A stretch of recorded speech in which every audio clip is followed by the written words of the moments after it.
Hello and welcome to this week's episode of the Global Intelligence Weekly Wrap-Up for the week ending July 12, 2024.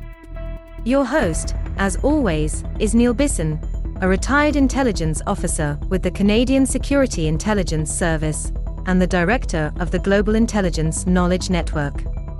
Neil brings his extensive expertise to guide us through the latest headlines, offering expert insights on national security, foreign interference, espionage, terrorism, and everything spy-related.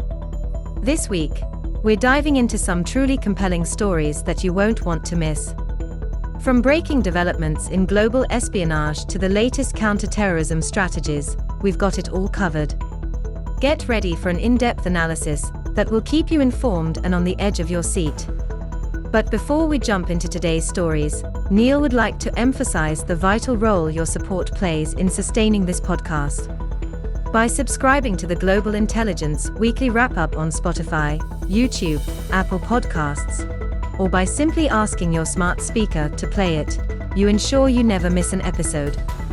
If you enjoy the content, please leave a comment, give us a rating, and share it with your friends and colleagues.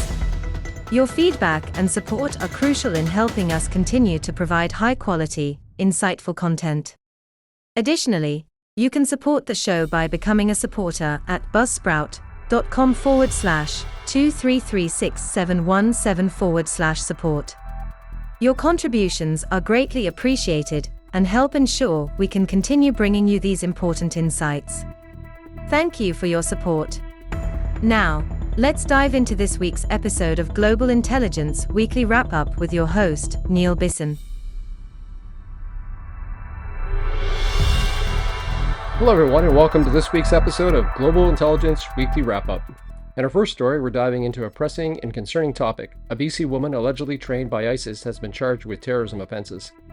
The article we're discussing today is entitled BC Woman Allegedly Trained by ISIS Charged with Terrorism.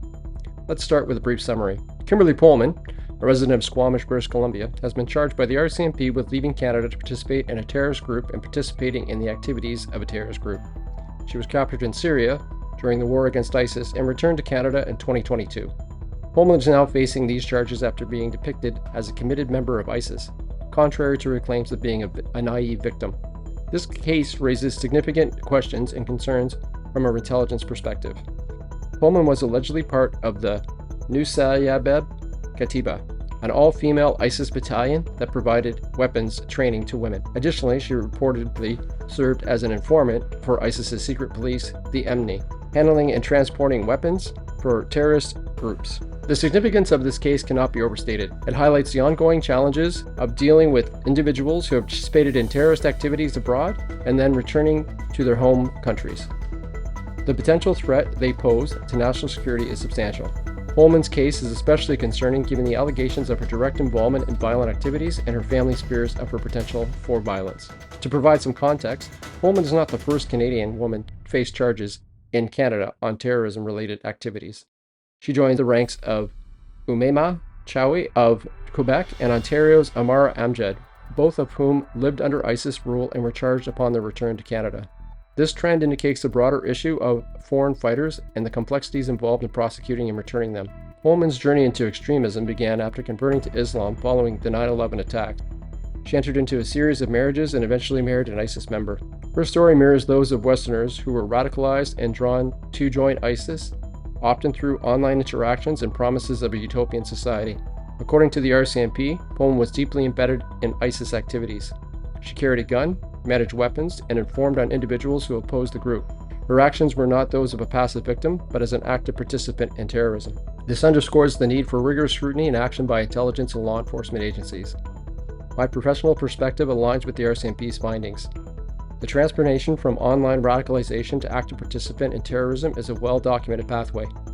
Polman's case should serve as a reminder of the ongoing threat posed by returnees and the importance of robust counterterrorism measures. Kimberly Polman's case is yet another reminder of the dangers posed by individuals who participate in terrorist activities abroad and return to their home countries. The charges against her highlight the critical role of intelligence and law enforcement in addressing this threat. As we look ahead, it's essential that Canada's intelligence community and national law enforcement agencies continue to work towards identifying, investigating, and prosecuting individuals like Polman who travel outside of Canada, participate in terrorist-related activities. Radicalizations like Polman's don't happen in a vacuum.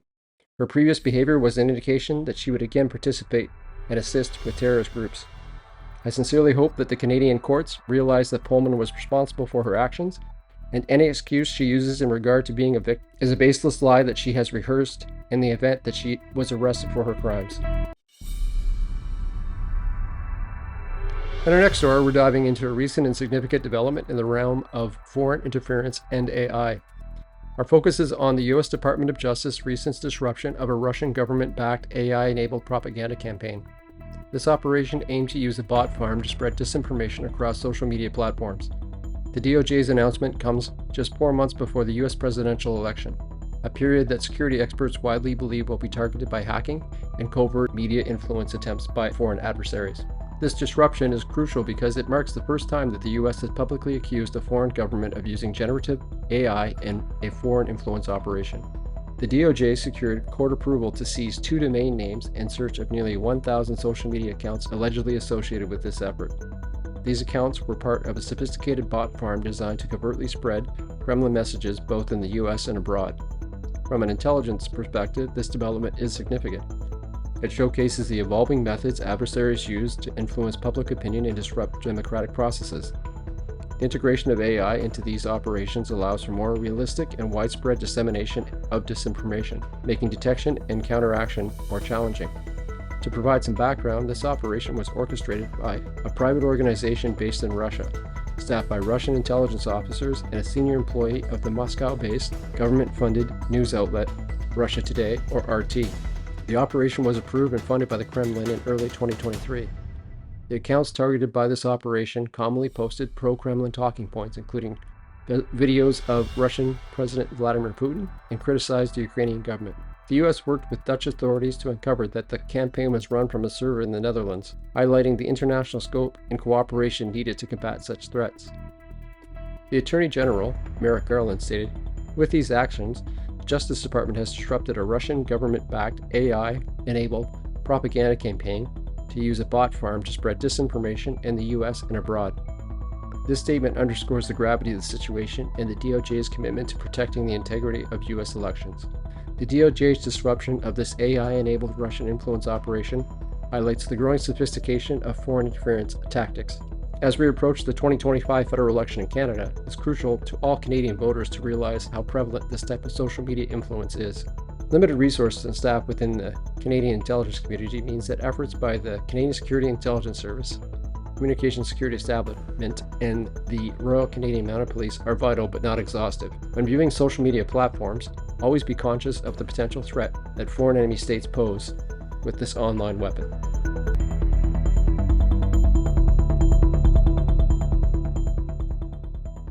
In our next story, we move on to Europe to discuss a pressing issue that's causing significant concern there: Russia's recruitment of sympathizers online to conduct sabotage. This discussion is based on an article entitled "Russia Recruits Sympathizers Online for Sabotage in Europe." In October of last year, a man was seen taking photos of a U.S. military garrison in Germany where Ukrainian troops were training to use the M1 Abrams tank. This led to an investigation revealing that Russia planned to conduct sabotage operations in Germany, according to security officials. The suspect, a German citizen born in Russia, was discussing potential targets with someone connected to Russia military intelligence services. This case, involving Dmitry Schmidt, 39, an alleged co-conspirator, led to charges of espionage in April, making the first arrest in Germany of alleged saboteurs working for Moscow.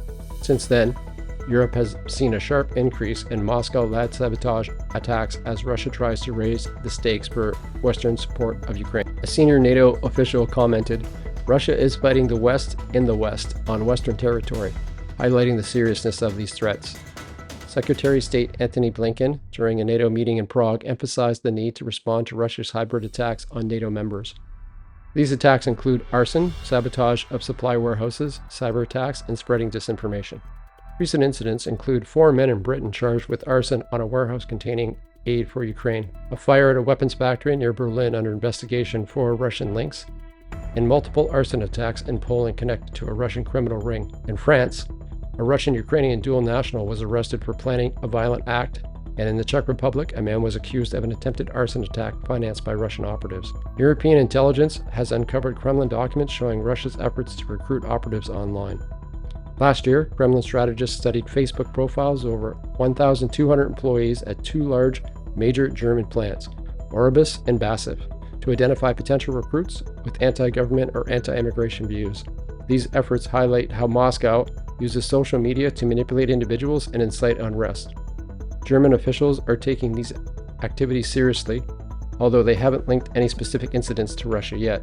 Companies like Basif and Orbis are strengthening their security measures in response. Kremlin spokesperson Dmitry Peskov dismissed these allegations as Russophobic hysteria, denying any involvement. Despite the expulsion of suspected Russian intelligence officers post-Ukraine invasion, Moscow is increasingly using proxies to recruit online.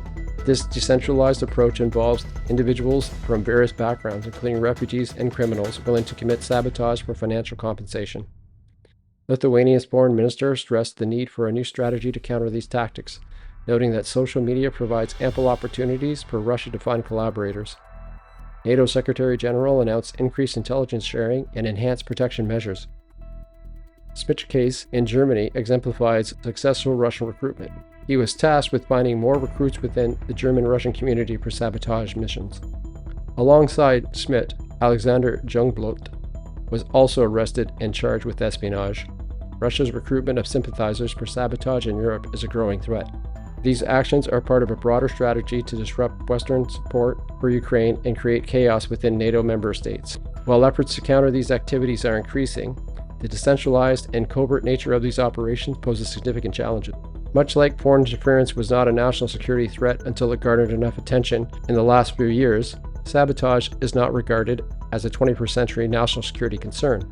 However, given the state of multiple conflicts in which Western powers, including Canada, are providing support, enemies, states like Russia, Iran, and their state and non-state proxies review sabotage operations in North America and Europe as a viable tactic for retaliation against support for Israel and Ukraine. Monitoring these developments and adapting our strategies will be crucial in mitigating these risks.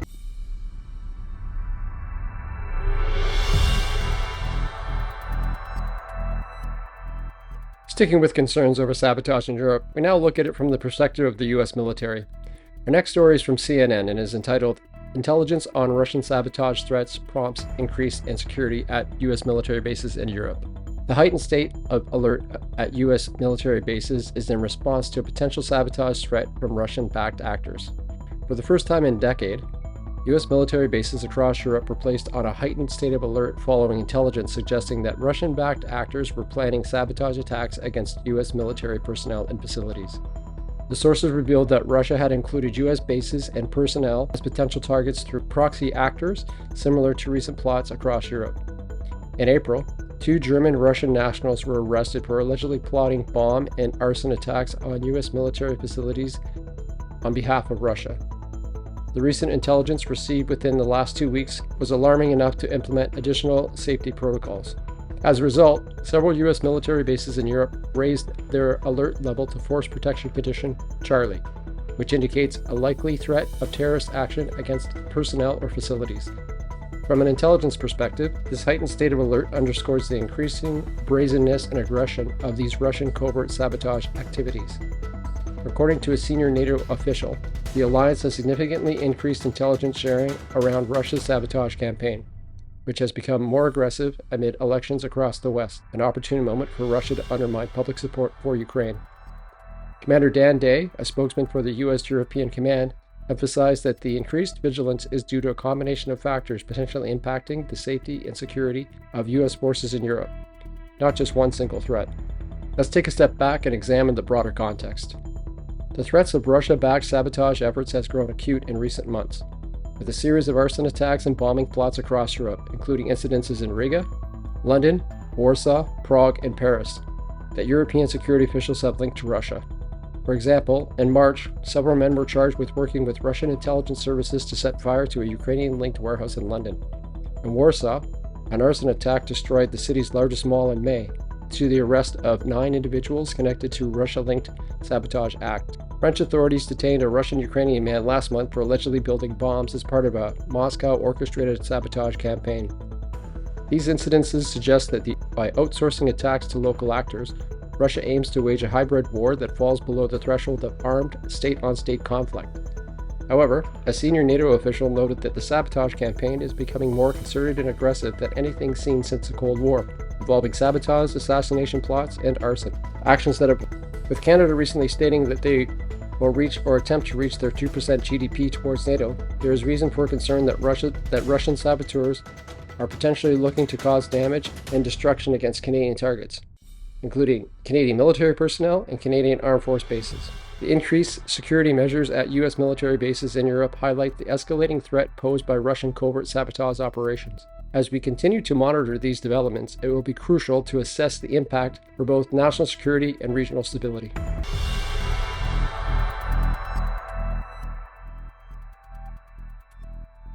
In this next story, we dive into a significant development in the ongoing battle against foreign interference in Canada.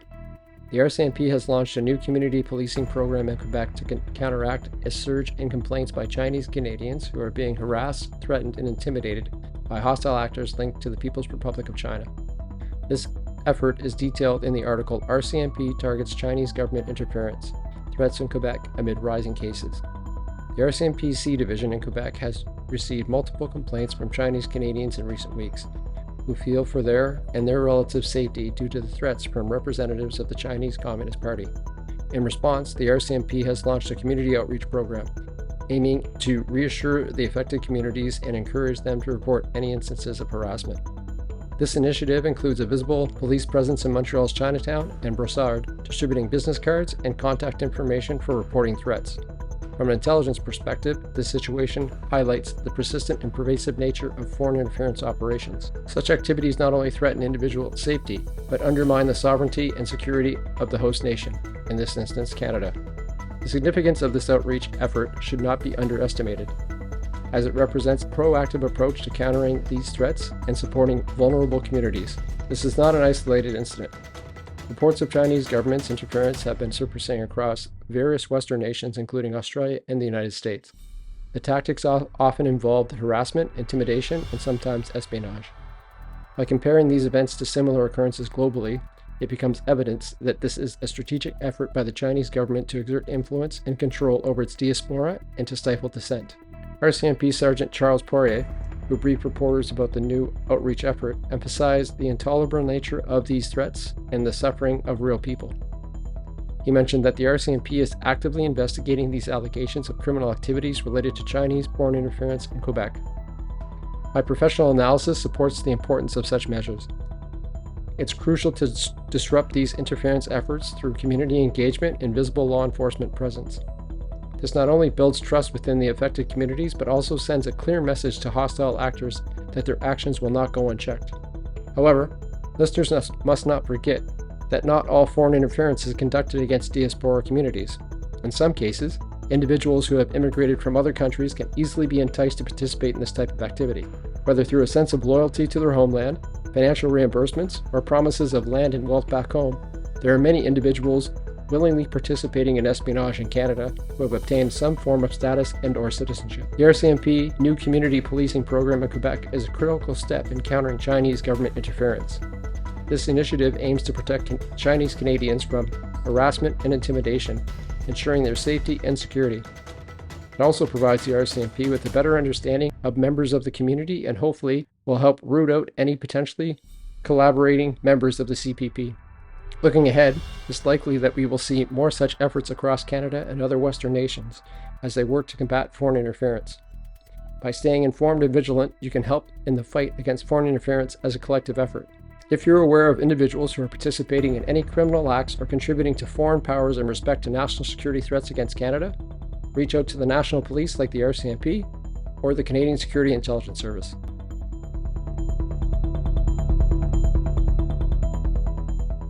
Staying with issues of foreign interference in Canada, in our next story we explore a critical development in the realm of cybersecurity and disinformation. Canadian security officials have uncovered a Russian propaganda campaign that utilized a social media bot farm to spread disinformation. This story is detailed in the article, Canada warns Russian bot farm is using AI to spread online disinformation. The Canadian Centre for Cybersecurity has reported that individuals affiliated with RT, formerly Russia Today, have been using a bot farm to disseminate disinformation on the social media platform. These fake accounts, often posing as Americans, were directed by Russian government to promote messages that support Russian objectives.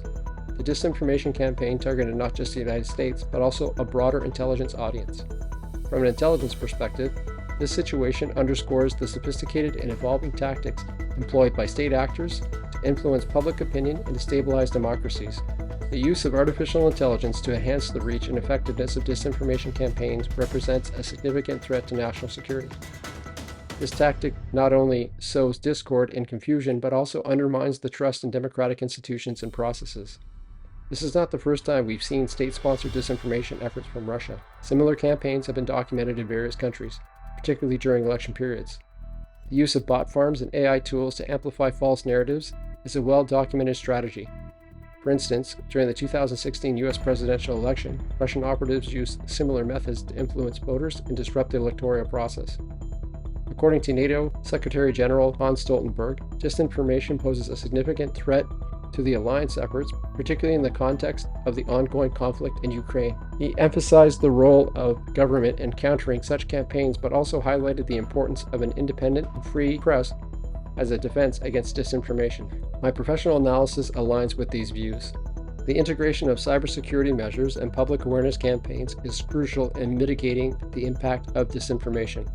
Furthermore, international collaboration, as seen in the joint efforts by Canada, the US, and the Netherlands to disrupt this campaign, is essential in addressing this global challenge. The discovery of this Russian bot farm using AI to spread disinformation on social media highlights the ongoing and evolving threat of foreign interference. This incident not only emphasizes the need for robust cybersecurity measures, but also the importance of vigilance and resilience in the face of such challenges. Looking forward, it's likely that we will see increased efforts to combat disinformation through both technological advancements and international cooperation.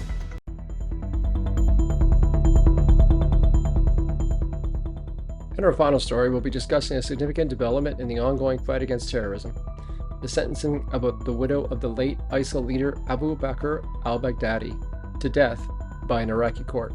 Let's start with the main events covered in the news article. An Iraqi court has sentenced Ashma Mohammed, a widow of former ISIL leader Abu Bakr al-Baghdadi, to death by hanging. She was charged under Iraqi's anti-terrorism law for collaborating with ISIL and for holding kidnapped Yazidi women in her home in Mosul. This sentencing comes nearly 5 years after al-Baghdadi's death during a U.S. Special Forces operation. From an intelligence perspective, this case highlights the persistent effort of Iraq to bring justice. From an intelligence perspective, this case highlights the persistent efforts of Iraq to bring justice to the victims of ISIL's brutal regime. The involvement of individuals in holding and trafficking Yazidi women underscores the severe human rights abuses committed by ISIL and the ongoing impact of these crimes on the minority communities. To provide some background, Abu Bakr al-Baghdadi was a leader of ISIL, which at its peak controlled large swaths of Iraq and Syria and declared a caliphate. The Yazidis, a religious minority in northern Iraq, suffered immensely under ISIL. Thousands of Yazidi men were killed, and many women were forced into sexual slavery.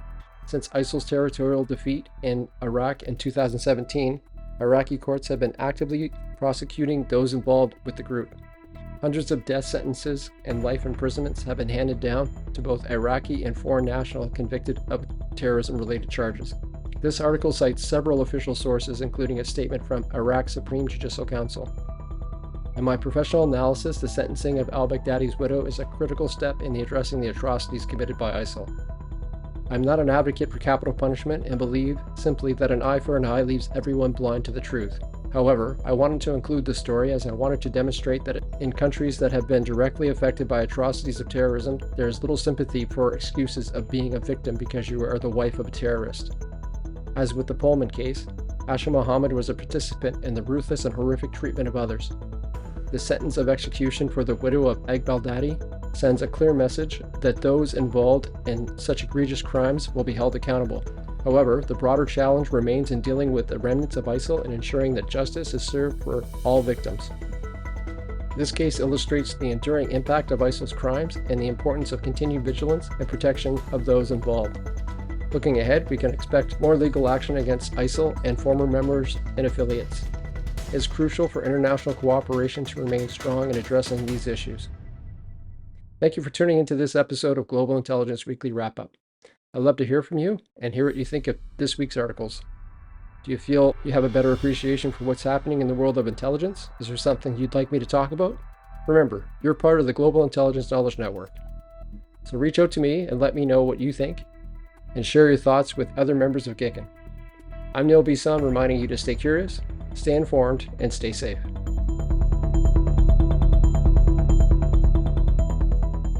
That's it for this week's episode of Global Intelligence Weekly Wrap-Up.